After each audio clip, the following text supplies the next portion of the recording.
Welcome to Gotta Grow. This is Will Sanchez.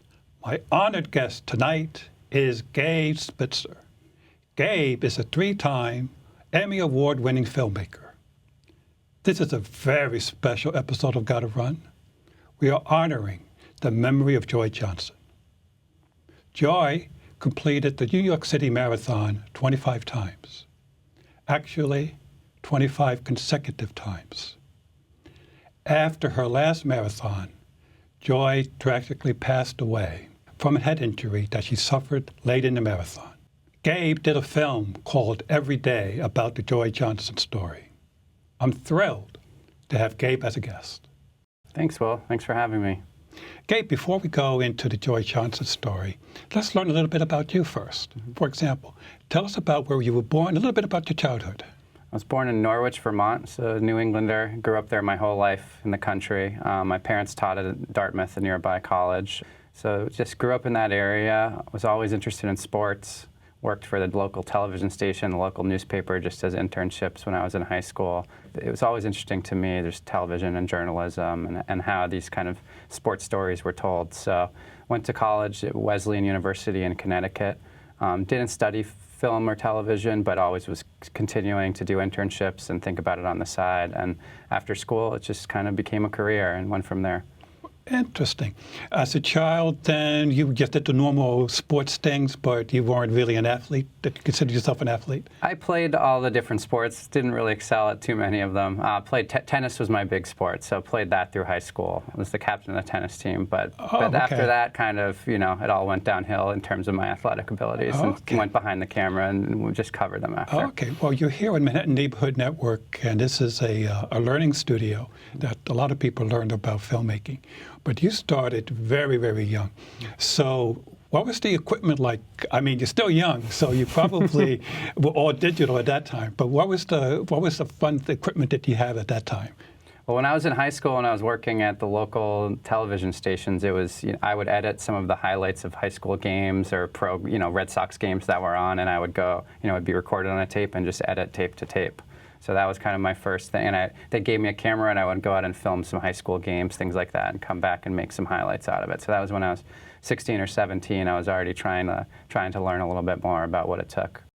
It was tape deck to tape deck, and that's how. And I would just cut highlights basically off that the anchor would then read. So it was pre-Avid, Adobe, all of that, Final Cut, all that stuff. So in college, you dabbled in in film. Mm-hmm. Now you needed to make a decision about where to work. So how did you do that?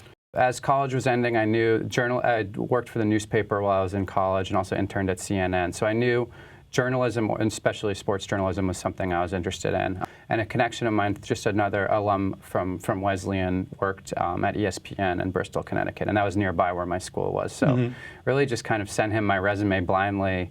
Didn't hear back for a couple of months, and then just got a call from ESPN asking if I wanted to come in and interview to be a production assistant there. So obviously, as like a kid growing up loving sports, that's the dream job you could have after school. Been started there 2 weeks after I graduated from college, working on SportsCenter and all of these other shows.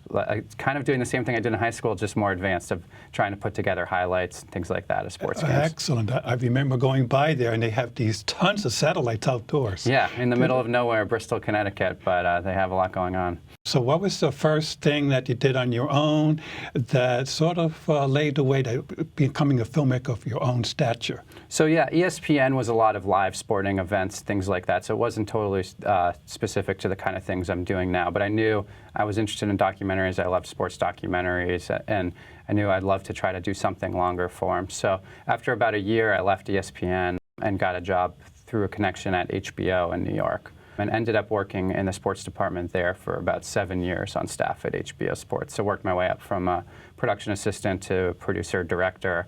And the main show I was working on there that really kind of taught me a lot was this show called 24/7, which was a documentary series focusing on boxers, and it was a real-time documentary kind of for 4 weeks leading up to their big fights that would air once a week on HBO, and then transitioned to hockey and the Daytona 500. So it was really kind of these inside access follow documentaries.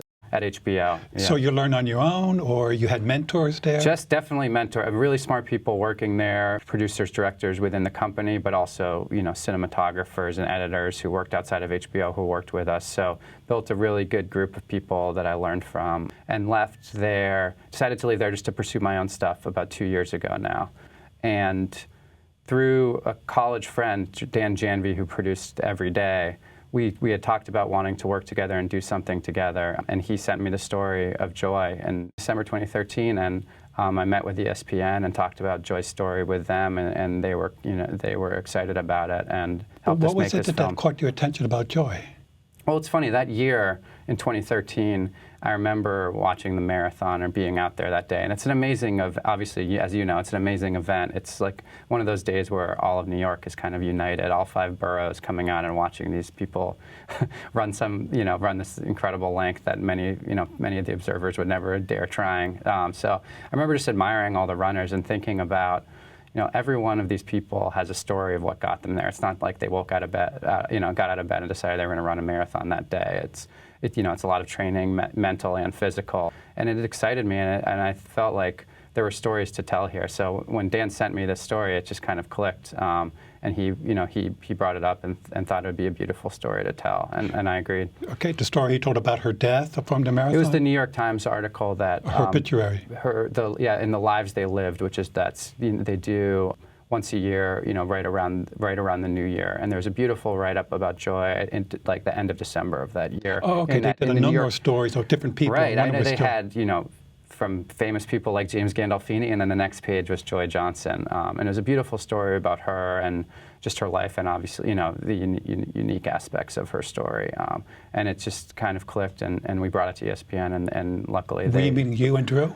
Drew Haupt and Dan Janvey are the 2 producers, so okay. we brought it to them. Met with one of their producers, and they were kind enough to kind of give us a little money to make this. I was going to say. So you got a little budget to do it. Got a little budget, and they have a great series, 30 for 30, which originally was all long-form documentaries, but they had started a digital short series, and we really believe that this is a story you could tell, in 10 to 12 minutes or so. Mm-hmm. So it became part of this short series. Okay, so they gave you the go-ahead, and now you got to do the research. I mean, you only had this one story. Mm-hmm. How do you know there was going to be material? We didn't.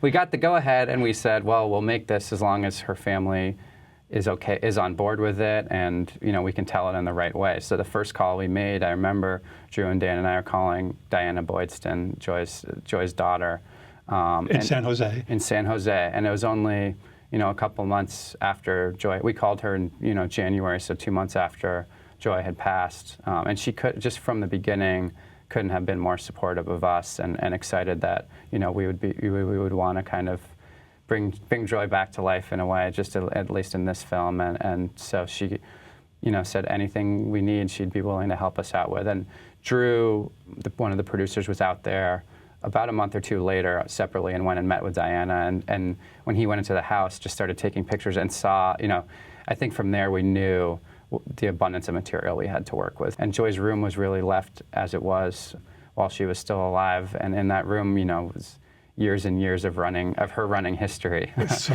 probably her sneakers in place. Her sneakers were in place. Her, some of the mantras she put up, her thing in her running log, the different races she'd run, and then probably 10 to 12 full photo albums of every race she'd ever run. She kept her bib. There was usually a photo of her, maybe the time that she ran it, who she ran it with. So, and not to mention, tons of VHS tapes of races she'd run that she'd taped, or her Today Show appearances, which she became famous for. And then Diana also showed us all of these old 8mm that had been developed but not transferred. So we kind of just took these blindly and got a lot of them transferred, and that gave us a lot of material as well. So really, for a woman who unfortunately wasn't around anymore, it really felt like we could try to bring her back to life and tell her story through what she kept. I was fortunate to see it earlier this year, and you did a very, very respectful job. Thank you. We'll go into that. I mean, I'm sure it was very important to the family that the story be told well, and you gained their confidence. That's excellent. So it must have been great for you to see all this old technology that you haven't seen, like VHS, and you mentioned it was amazing. stuff. Yeah, I mean, because really, from the beginning, we wanted to try to, we wanted to use her voice, even though her voice, we wanted to try to at least capture what she might be thinking in these moments, in her life and how she might look back at her running life. So beyond, from the VHS tapes to the 8mm to audio interviews we found, we really tried to capture her, her voice and tell her story as she would have probably told it. So a lot of audio material to work with. Amazing. Yeah, this one young journalist, Rachel Levy, who had interviewed Joy a couple days before she ran her final marathon, she sent us a 90-minute interview she did with Joy. We called up the old running camps Joy used to run in, and they sent us stuff. So it was, a many months long archival gathering process that gave us, an abundance of material, and really, we could hear Joy's voice and see her, and see her actual face talking, and that was really helpful to us, and it really helped the film. Yes. So were you putting this together? Did you have any idea how long it was going to take, or if it was open-ended, or you had a timetable? We didn't know how long it was. We knew we wanted to get it to them by the fall. Well, the first, when it was approved that January, they wanted to air it for the marathon last year. And once they saw the film, they ended up delaying it because they thought they wanted to submit it to different film festivals and things like that. But that was really our timetable, was to try to get it done in about 9 months. So the first step beyond the archival was we knew we had to write her voice in a way. And that's where this amazing writer, Aaron Cohen, who's the best in sports television, has written, for every major network, the Olympics, and won, 20 plus Emmys for his work. He came on board, and we passed. We spoke a lot together and passed along a lot of these materials in her voice, and he tried to use a lot of many of the phrases and sayings she had said in her life, and try to build this kind of running story and her voice together. So once we had that script, I think we then felt like it was something that was real and alive, and then from there it came to us shooting it, which we did in June of 2014. Now, the way you constructed it was a voiceover of her speaking. So how did you come up with that concept? I mean, with so many different ways of attacking it. So how did you come up with it? It worked very well. Yeah, I'll give Dan Janvey, the producer, credit for saying, from the very beginning, saying we should, let this woman narrate her own life, even though she wasn't there. So it was a great idea, and we doubted ourselves a lot of times. Once we had the script, it felt real, but also we needed to know that for it to work, you had to have someone who sounded like Joy and could really bring Joy to life. And also, we have clips of her in the Today Show and other interviews, so we wanted it to feel real and to feel connected. So Drew Haupt, the other producer, gathered a casting agent in Minnesota, someone who was very amazing, to start trying to track down some different test tapes of people who could be Joy's voice, and found a woman, Kristen Samuelson, in New Orleans, actually. So was able to channel a Minnesota voice, and she spent a lot of time studying audio of Joy and video of Joy, and was able to get that voice right. Yeah, she did a marvelous job. She did. And it was done in such a way, if you weren't familiar with the story, you weren't sure that Joy was already passed until the end of the film. Mm-hmm. There's an amazing editor, I should point out, David Fine, who helped to kind of craft that, and save that reveal for a while. And not that we're trying to trick people, but at the same time, we want to bring her to life and try to wait so people kind of find out later what actually happened. It's to her. called Every Day. Mm-hmm. How did you come up with the title? So that was something from the beginning when Aaron gave the script. It was a video we found of Joy, I think at the Beardsley Running Camp in Minnesota, where they had sent me a clip where Joy was just speaking to camera about what she loves about running. And one of the main things she said was that every day she went out running was different. So we know, obviously, that it became a routine of her that 4 a.m. she'd wake up, have a cup of coffee, eat oatmeal, read the Bible, and go out running, and that was her routine.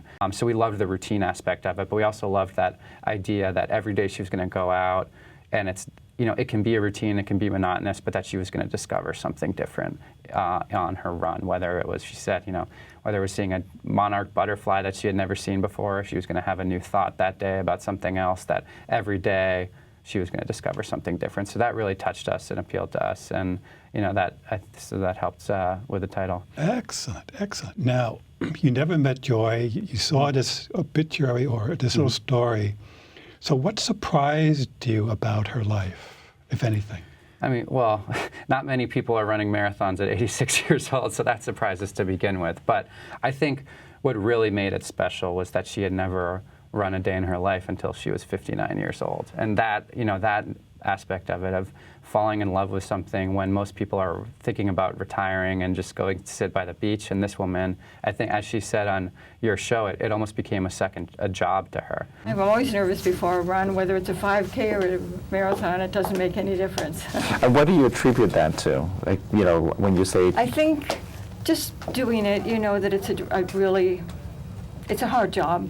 But it was a fun job, obviously, that she loved doing. But I think it was really just finding a new passion late in life was a theme that really struck us, and that it's never too late to fall in love with something. So 59 years old, she goes out, starts walking, and then starts jogging, and ran pretty much every day from then on, almost 70 marathons, I believe, and 25 straight in New York. So, I mean, there's not much more unique life story than that one. She was a fabulous woman, and she was pretty fast in her late 50s, early 60s. She ran some sub 4 hour, I know, right? Many sub 4s, but she obviously got slower and slower and slower. But she didn't give up. And amazingly, she would run well in her 70s, early 80s in very extreme cold weather. Right. I mean, some of the photos, he says, why did she do it? All bundled up in Minnesota, right? Yeah. Right. Why do you think he persevered for so long? I think she loved it. I think she spent years as a school teacher and loved that. But this is, I think it became just the community. I think the community is what she loved, the friends, and she said that as well. So it was knowing that, if she went to a race, she'd see the same people every year, whether it was in Minnesota or New York, or she went back to the same running camps, she'd see the same people every year. So you could answer this as well, but it's almost like she didn't want to let those people down and quit, And she said that one thing that struck us many times, especially because of what ended up happening, is, she said, I'm going to run, till I drop. And, if I drop on a track, just don't call 911, just tell them I'm okay, and I went out the way I wanted to go. So, that she really lived up to that, and ran till the day she passed away. So I think that's just something special, something that people can take away, that everyone's life is going to end, but if you keep living the way you want to live till that very last day, it's special. And I think that's a lesson she could teach a lot of people. Great. So that's what you personally take away from it? Yeah, I mean, it's never too late in life to try something new, and I think that was the biggest lesson I got out of telling Joy's story. Has your life changed in any other way from doing this story?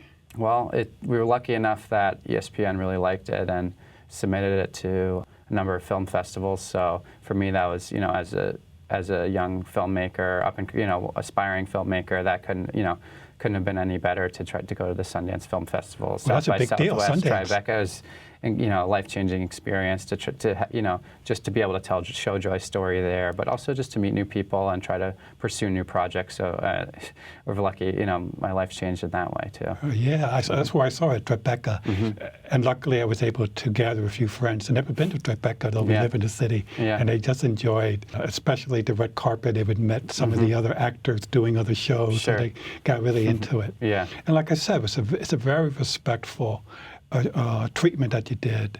So you went into it with no agenda other than to tell her story from her point of view. Yeah, it seemed like such a unique, amazing story to tell, and yes, you can't ask for a better outlet than ESPN, the top sports network in the world, to be able to show your work. That's so lucky, to be able to do that. So that was our goal. We all miss Joy here in New York. Obviously, the marathon is just a few weeks away, and she would come with her sister. Right. And sometimes it was her sister's husband, Chuck. So the three of them would come, and Monica and I, my wife and I, would meet with them at a local bar, at a local restaurant, and just go over with the events of the year and her plans for the marathon.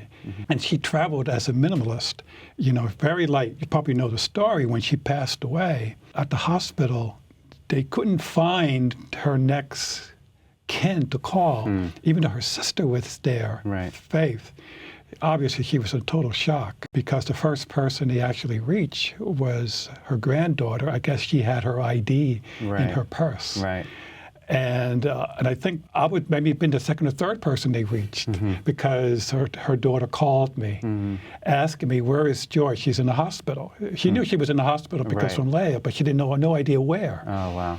So it was a Monday morning I would never forget because of looking for her. And the Today Show did a memorial. 86-year-old Joy Johnson died one day after doing what her daughter says Joy loved most. Besides her faith and her family, I would say running was one of the big loves of her life. Joy ran the New York Marathon for the 25th time Sunday. She fell near mile 20, but refused medical treatment and finished the race in just under 8 hours. Monday morning, with a bandage on her head, Joy continued a long-standing tradition, visiting us here on the plaza. My gosh, and you fell yesterday, but you're okay? Oh, yeah, it looks worse than it really is. Well, you look beautiful. Thank you for coming down. She's been here. But Joy told her sister she didn't feel well. She went back to her hotel for a nap, but never woke up. They did a wonderful show. Tell us about Roadrunners. Obviously played a big role because they were very much aware of Joy Johnson. Yeah. She's done their marathon 25 consecutive times. She would be invited to go on their special bus, but Joy actually declined that. She wouldn't go on their special bus. She wanted to go on the Galloway bus, which is the local running team that she was associated with. I'll say the Roadrunners were incredibly supportive of us telling the story. We went to them early on too. You know, we met you early on, Drew and I remember, in a coffee shop.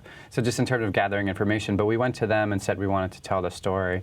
And obviously, you know, they have incredible archive of photos of Joy crossing the finish line every year, or you know, videos of marathons that we gathered. So, you know, from the beginning, they knew how special Joy was to New York and to the marathon. A woman from Minnesota who lived in California, kind of New York was, you know, her third home in a way. So they definitely want to thank the marathon for the Roadrunners for everything. Yes, Mary Wittenberg did a terrific job. She showed up. We had a small memorial. The day she was cremated, we met at Central Park near Tavern Green, which is the finish line for the marathon.